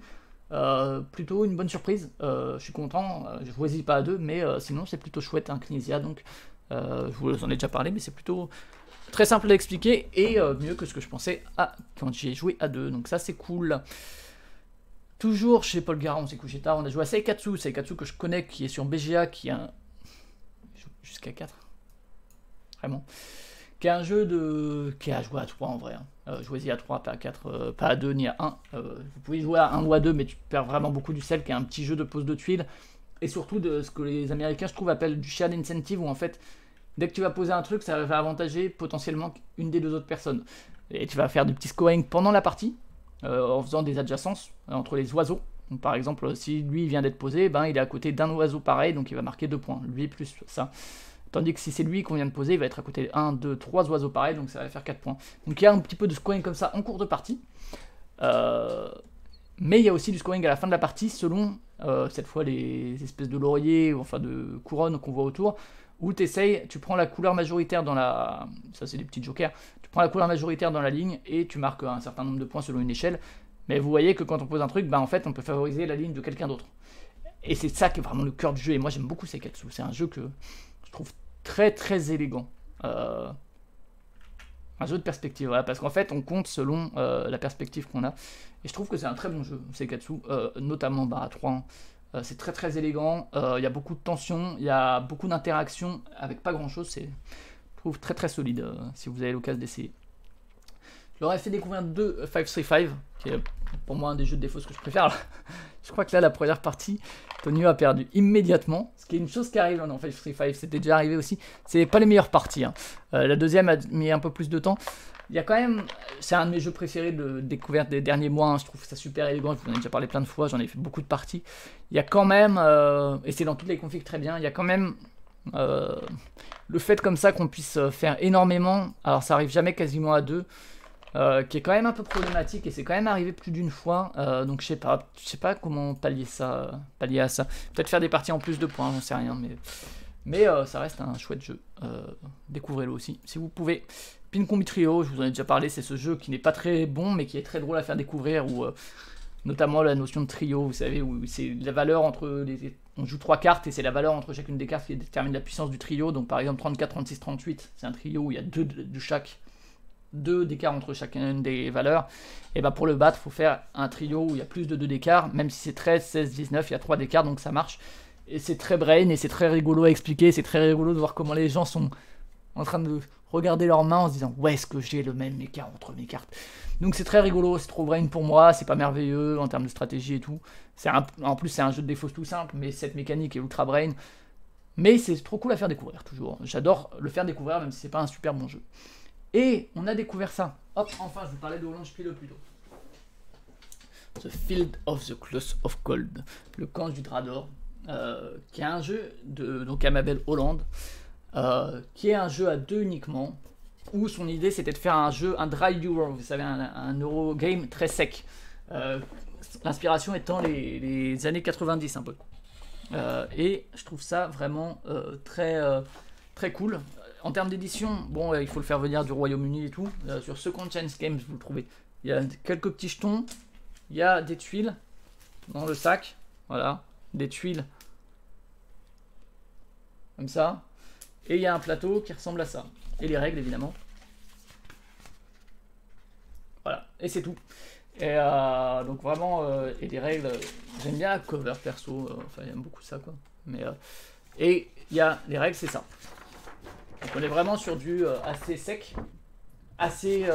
parce que la dernière page, c'est juste des notes de l'autrice. Et ouais, très bien. Très bien. Très tendu. Moi, j'en avais entendu parler sur YouTube par des Américains, notamment John Gate Games. Et ça me paraissait prometteur. Et effectivement, c'est très bien. Notamment... bon, alors c'est un jeu... Quand même, enfin, effectivement, il y a ce côté très sec. C'est jouer en 30 minutes à peine. Et où vraiment, tu te déplaces. Là. Et tu vas faire l'action de là où tu te déplaces. Et les actions, c'est que tu vas scorer selon les tuiles que tu as visibles. Mais, premier truc intéressant, c'est que quand tu te places à un endroit, la tuile qui est là, tu l'offres à ton adversaire. Et c'est pas quelque chose, je crois, qui est si courant. Et je trouve ça super cool. Parce qu'en fait, t'es tout le temps, j'ai pas envie de te donner ça, mais j'aimerais bien faire l'action, machin. Et ça donne une tension qui est vraiment cool. Sachant que, bah, par exemple, là, si je lui donne ça, bah, potentiellement, là, l'or, ça score si j'ai le plus de or face visible. Et bah, peut-être que ça va me casser mon scoring. Et donc, après, quand on fait l'action, on révèle à chaque fois les tuiles de la couleur indiquée. Donc là, je révélerai, parce qu'on a aussi des tuiles face cachée, donc là, je révélerai toutes mes tuiles or. Puis, si j'ai plus de tuiles or que l'autre, je gagne 2 points. Là, je révèle toutes mes tuiles bleues. Et si j'ai une tuile bleue, je gagne 1, 2, 3 et 3, 6. Donc évidemment, tu essaies d'en avoir 6. Donc des fois, il y a une action qui est là qui permet de temporiser, de ne pas faire d'action tout en offrant une tuile à l'adversaire. Donc parce que là, ben, évidemment, tu essaies d'avoir les 3. Sachant que pour l'action bleue, blanche et rouge, une fois que tu as fait l'action, tu défausses toutes les tuiles visibles qui étaient dans ta cour. C'est comme ça qu'ils l'appellent. L'action blanche, c'est tu révèles toutes tes blanches, tu marques 1 point par blanche. Ça, tout le monde marque, tu révèles tes rouges, tout le monde marque 1 point par rouge, donc ton adversaire aussi. Et tu pioches derrière. Pareil, ça c'est l'action qui permet de piocher pour mettre dans sa main face cachée, sachant que combien tu pioches, ça va dépendre de la ligne où tu es. Ça permet aussi de se débarrasser des tuiles rouges, des siennes, mais aussi de celles de l'adversaire. Parce que ça, du coup, c'est 2 points par set de tuiles, donc par jaune, bleu, blanche, rouge. Mais tu gardes les tuiles. Donc des fois, ça peut être cool de faire se séparer l'adversaire. Donc tu fais ça et tu marques des points au cours de la partie. Et la partie s'arrête soit quand il n'y a plus de tuiles dans le sac, soit quand quelqu'un arrive ou dépasse 30. Et à ce moment-là, il y a un dernier petit scoring qui est là aussi le cœur du jeu. Donc pour moi, il y a vraiment cette tension du fait de donner les tuiles, beaucoup plus que les méthodes de scoring. Et ça, qui est en fin de partie, selon la ligne où tu es, tu gagneras X points de victoire. Donc pour chaque tuile or que tu possèdes. Ce qui fait que tu as souvent intérêt à rester à 15 plutôt que de passer à 16. Mais ton adversaire, il le sait. Donc en fait, il va peut-être essayer de faire en sorte que tu passes. Et ça, c'est vraiment cool. Parce que il y a ce côté, enfin, le scoring de fin de partie, plus t'es bas, plus tu vas marquer de points. Et c'est un équilibre super intéressant qui fait que souvent, c'est pas forcément la personne qui déclenche les 30 qui gagne. Et quand bien même la personne est à 14, a beaucoup de retard, si tu fais pas gaffe, la personne elle va marquer 27 points et tu te fais latter. Et ouais, c'est super élégant, super simple. Avec juste ce qu'il faut de twist, mais effectivement, tu as le sentiment d'un vieux jeu. Mais ouais, j'ai beaucoup aimé en tout cas Field of Cloth of Gold. Donc si vous avez l'occasion de le découvrir, n'hésitez pas. J'en ai fait 3 parties. J'ai joué aussi avec mon frère et avec ma mère. Donc c'est à 2 uniquement. Donc voilà, et ouais, très bien, très abordable hein, pour le coup en termes de règles. Mais les gens, vite mais j'ai pas envie de te donner cette tuile. J'ai pas envie, et je dois te la donner. Elle m'a fait découvrir aussi Mia London et comment c'est en français, l'histoire des... même pas en français. Et les trucs des 625 bidules, crapules, je crois. Et c'est plutôt chouette. C'est fripouille, c'était pas le mot. L'affaire. C'est un jeu d'observation et de mémoire. Et moi, la mémoire, elle est difficile. Où on va devoir reconstituer le portrait de la crapule en question, de la fripouille. Suite à la révélation de... Alors, le système comme ça est très malin, je trouve, avec en plus ce petit rappel et tout, c'est vraiment bien édité. Et où en fait c'est la seule truc qui ne va pas être présente 2 fois qui est celle qui caractérise la friperie. Sauf que ça va très vite et que voilà, les moustaches, vous avez vu comme elles se ressemblent. C'est rigolo, je trouve ça très solide comme jeu enfant. Ouais, j'ai vraiment bien aimé ma partie, donc une bonne découverte. Encore un bon jeu du Scorpion masqué. Et c'est de qui? C'est de Boza et Lebras. Bah vous savez quoi, c'est pas loin d'être le meilleur Lebras, je pense, pour le coup. Enfin, je peux jouer à tous ces jeux, mais c'est pas un auteur dont j'aime beaucoup le travail. J'aime pas ça, j'aime pas spécialement ça. Bah je trouve que... Bon, Château Aventure, ouais. Celui-là, pour l'instant, de ceux que j'ai joué de Corentin Lebras, je pense que c'est celui que je préfère. Elle m'a fait découvrir aussi Raja of the Gange, The Dice Charmer, donc qui est la version... Alors j'ai pas joué à Raja of the Gange, mais ça c'est la version Roll and Write. Bon, ouais, c'est pas désagréable, il y a plein de petits combos, mais ça reste un Roll and Write comme on a déjà eu. On retrouve le côté où il faut se croiser. Sélection de dés assez classique, tu fais un petit peu gaffe à ce que tu laisses à l'autre, mais pas plus que ça non plus. Et puis tu essayes d'optimiser pour faire des petits combos, il y a des petits personnages qui permettent d'en faire. Bon, ouais, j'ai pas trouvé ça merveilleux. Ça se joue, mais c'est un roll and write, disons, oubliable. Elle m'a aussi fait jouer à The Lost Expedition, qui est un autre Pierre Sylvester à la DA, mais Pierre Sylvester, j'ai le roi est mort qui est planqué là-haut, mais il a toujours une DA maboule. Enfin, c'est donc inspiré par City of Z, et qui est d'un style incroyable. Enfin, je trouve ça magnifique. Et c'est un jeu coop où c'est une espèce de puzzle où on essaye d'arriver à la cité perdue de Z. Regardez le film de James Gray, il est super. Et où on va comme ça dépiler certaines cartes. Il y a une phase jour et une phase nuit à chaque manche. Et où on va comme ça récolter des trucs. Ouais, il est difficile. Il est difficile, on ne l'a pas gagné, mais on n'était pas loin. Mais où tu vas bénéficier de certains trucs. Tu vas aussi surtout affronter des dangers qui vont te faire perdre des trucs sur tes personnages. Tu vas aussi essayer de gagner des trucs permanents. C'est pas mal. J'aime bien. C'est un coop puzzle. On a joué à 2. J'ai pas ressenti d'effet leader. Je pense qu'il peut y en avoir, mais dans l'ensemble, on est peu à. Enfin, on se donne pas toutes les infos. Donc voilà, je trouve la DA super. Je trouve effectivement. C'est pas trop mon genre de jeu pourtant, mais j'ai bien accroché. Donc ouais, j'ai trouvé ça solide. Après, Pierre Sylvester est capable de faire des... Ouais, bah voilà, c'est très bon en solo aussi, j'imagine. Il est capable quand même de faire des systèmes très solides, je trouve. Dans l'ensemble, pour l'instant, de Sylvester, il n'y en a aucun que j'ai pas aimé. J'ai Polynesia aussi là-bas, que j'ai pas encore joué, mais qui m'a l'air cool. Mais j'attends d'être au moins 3 pour y jouer, je pense que c'est mieux. Sur les traces de Darwin. Il est là. Olgara kiffe ce jeu. Et je l'avais aussi. J'ai rejoué 2 fois depuis, je l'ai fait découvrir aux camarades parce que c'est un jeu facile à faire découvrir. Bah écoutez, voilà, c'est très bien édité, c'est très joli, beau travail de Baudbriand. Grégory Grard, je suis un peu déçu parce que c'est lui qui a fait Mot Malin, que je trouve vraiment merveilleux. Je connais pas ses autres jeux, mais je trouve Mot Malin merveilleux. Celui-là, je vous avoue que bon, c'est un peu mieux que Maui dont je vous ai déjà parlé. C'est un peu mieux que Tokaido Duo aussi. Mais bon. C'est un jeu qui se joue sans y jouer, quoi. Enfin, t'as pas l'impression que tes choix aient une importance folle. Il y a quand même plus de choix que dans un Tokaido Duo ou quoi. Et notamment, il y a quand même des moments où tu choisis une orientation, où tu laisses certains trucs de côté. Tu peux, et ça c'est cool.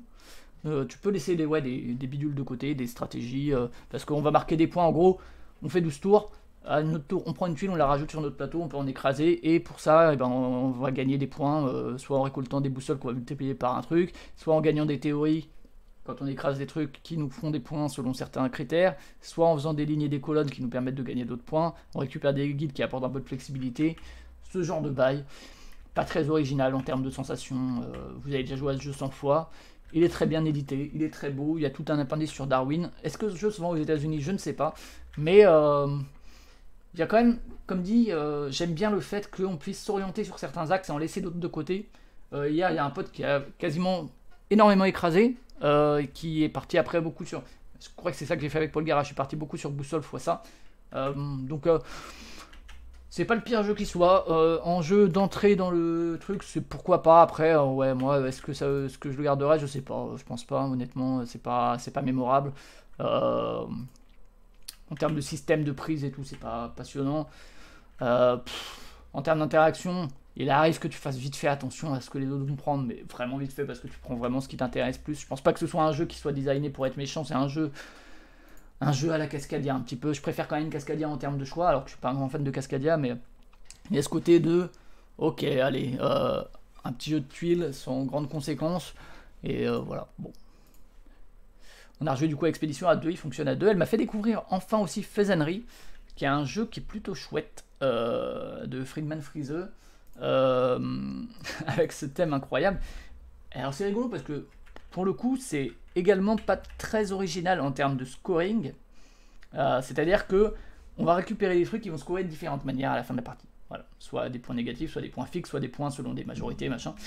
Les manières de scorer sont pas super originales, on va pas se mentir. C'est joli, le thème est rigolo, hein, mais bon, soit. Par contre, le système. Regardez, moi je trouvais que lui il faisait un peu penser au David Bowie de Nikidori.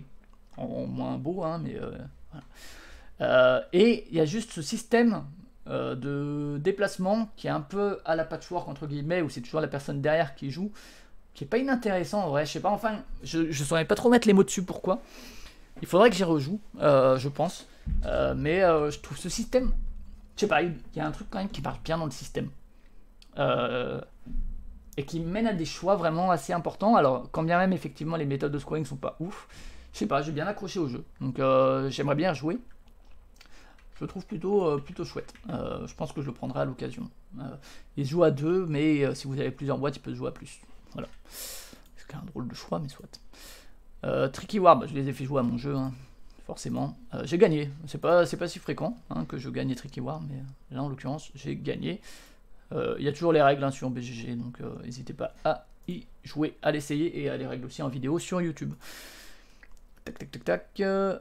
Ah après là c'était tac tac tac. Donc ça c'est le dernier jeu qu'on a fait le soir ou la journée. Non ça c'était le lendemain. Donc après je suis allé chez ma mère où il y avait mon frère, ma soeur et ma mère. Et on a joué à Maître Renard. Et j'avais jamais joué. En fait, je l'ai ramené pour mon petit cousin parce que je me suis dit que j'y jouerais pas. Et j'y avais jamais joué. Donc un jouet de Frédéric Vuagna, aka Fred Laloutre, illustré par Catelruz, qui date déjà de 2015. J'avais jamais eu l'occasion d'y jouer. Et bah écoutez, c'est très bien.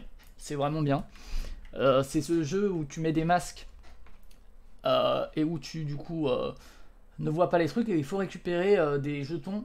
Alors il y a des jetons qui sont faciles à reconnaître. Il y en a d'autres qui sont beaucoup plus similaires. Typiquement le fromage là, il est facile à reconnaître.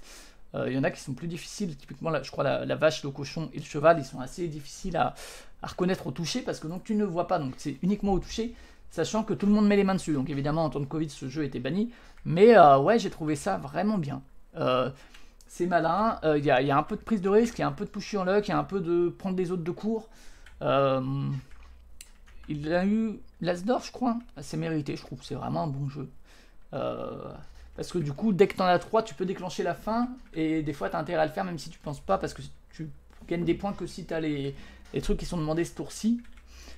Et en fait, de manche en manche, tu rajoutes des petits trucs spéciaux qui ont des pouvoirs, genre aller piquer un truc, ou qui comptent, je sais plus, comme un joker, ou si t'as un marteau, ça annule le serpent. Donc ouais, bon jeu. Alors du coup, je vais quand même donner. Hein. Et ouais, j'ai trouvé ça bien. Vraiment une bonne surprise, une bonne découverte. Envy No Morte, je leur ai fait découvrir le jeu le plus idiot de la planète. On y a rejoué aussi hier avec les copains en question. Bon, à chaque fois j'y joue à 3, c'est certainement pas la bonne configuration. C'est ce jeu qui est tellement con, que je sais pas pourquoi est-ce que c'est édité tellement c'est con, mais qui est quand même tellement con qu'il en est drôle. Donc voilà. C'est stupide, c'est du pur jeu de metagame. Voilà, bon. Mais j'aime bien le faire découvrir aussi. Et comme je dis à chaque fois, il a l'élégance de ne pas se rajouter des mécaniques à la con qui vont au-delà de son principe de base.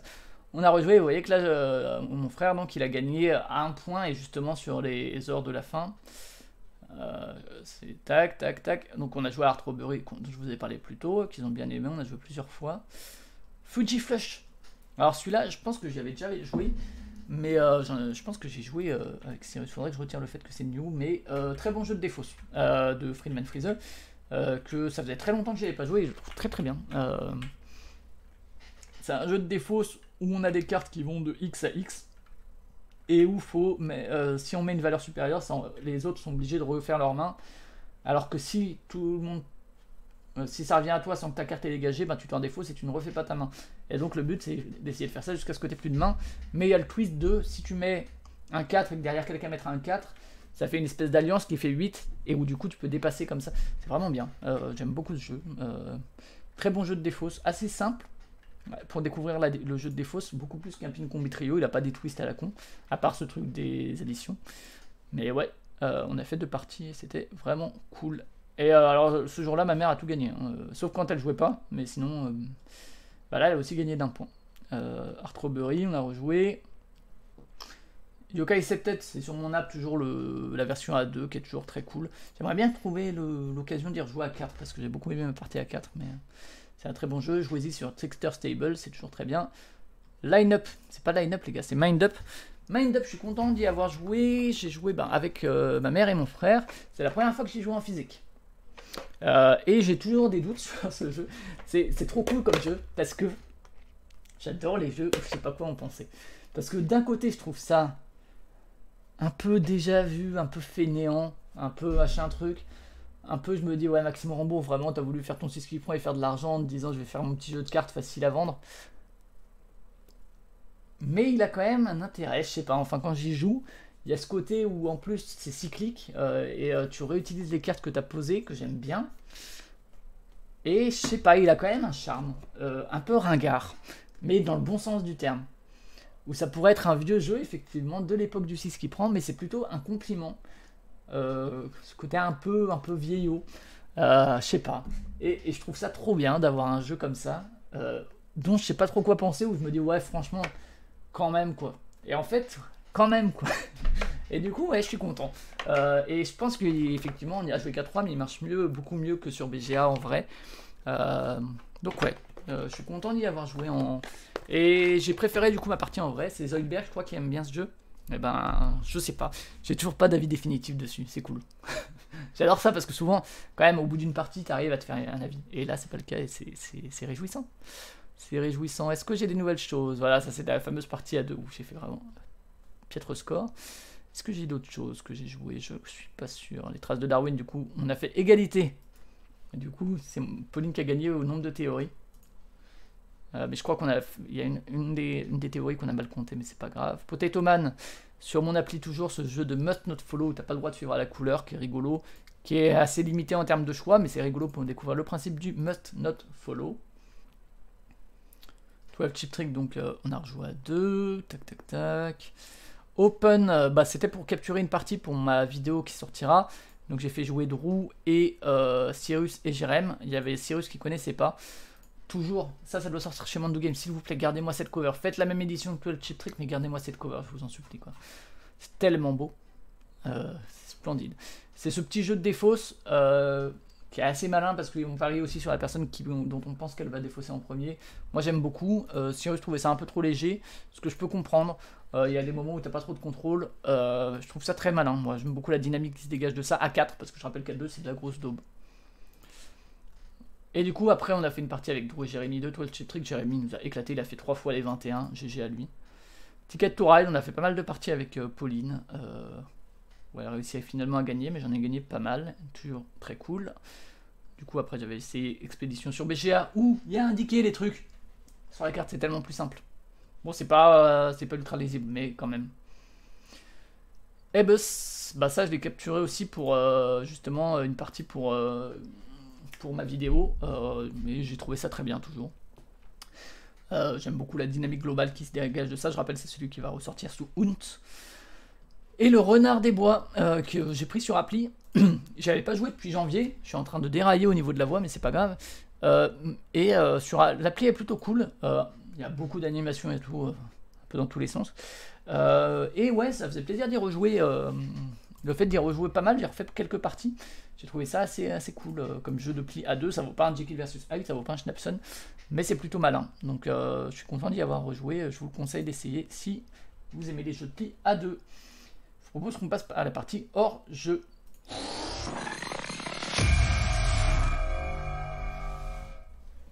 Alors la partie hors jeu, une BD Mister Miracle qui m'a été prêtée par Jérémy, que je devrais lui rendre.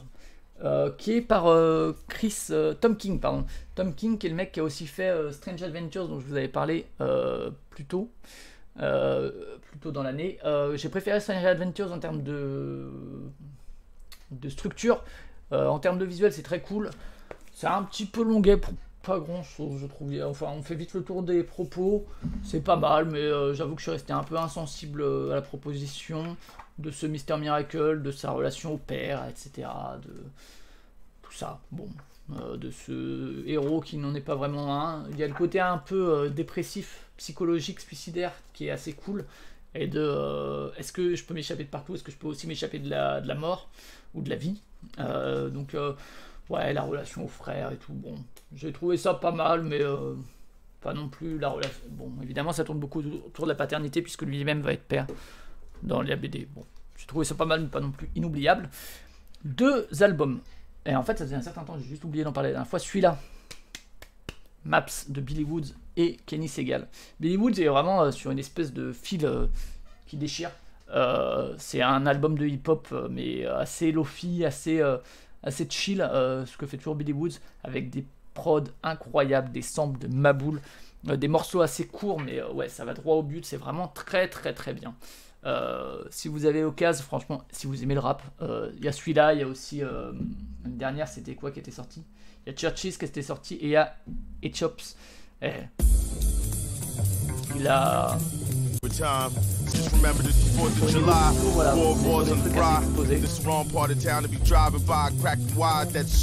vais pas le mettre trop longtemps, sinon je vais me faire strike, mais au niveau du flow, on est un peu là-dedans. Et au niveau des prods, ouais, c'est. I'ma hit my supplier. If it's any beef, I was high all day. Just say he's the best. Here's where you sign. A lot of people gonna be upset, but in the end it'll be fine. Franchement, il y a à peu près tout qui est de Léaturé hein, dans l'album, tous les morceaux. 5 in the morning, what I grew up on. God bless this sweet home, my beloved home. Birds flying high, you know how I feel. Before. Je l'ai beaucoup écouté. Et, je m'en lasse pas. Franchement, tous les morceaux sont des bangers quoi. Donc Billy Woods et Kenny Segal, Maps. La tuerie. Et enfin, on change de genre avec un peu du post-rock de Jambinai, qui est un groupe sud-coréen, et l'album Honda, rien à voir avec Street Fighter, et qui est plutôt cool dans le genre. Alors moi je sais que c'est un genre dont je m'éloigne et dont j'aime pas trop le côté très... Il y a un côté un peu redondant et un côté assez... ouais. Il y a des codes et bon, bah voilà. Là il y a un peu d'influence sud-coréenne au niveau de la musique, ce qui est plutôt une bonne chose. On voit qu'on n'est pas dans le même genre. Hein. Au niveau des instruments aussi, vous voyez, ça c'est cool. Après, voilà.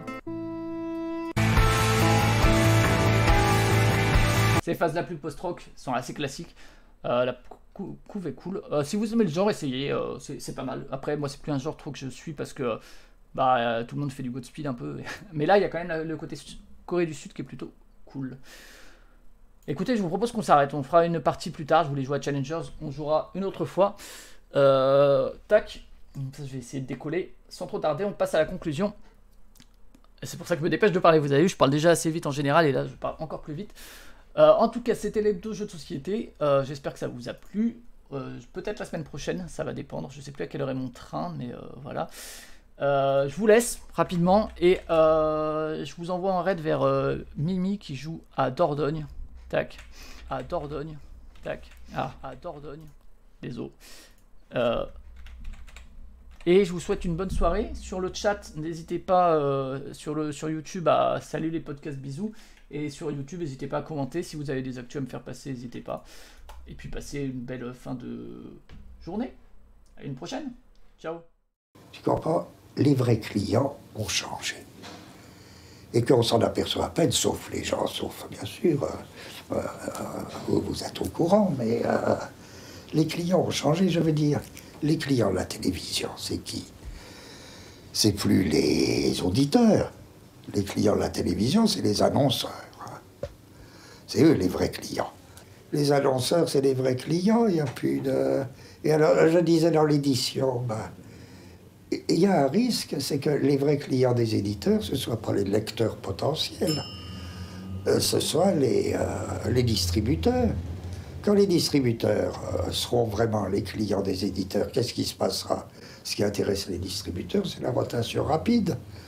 La rotation rapide, ça veut dire les trucs des grands marchés, à rotation rapide, régime du best-seller, etc. C'est-à-dire que toute littérature si j'ose dire, à la Beckett, toute littérature créatrice sera écrasée par nature.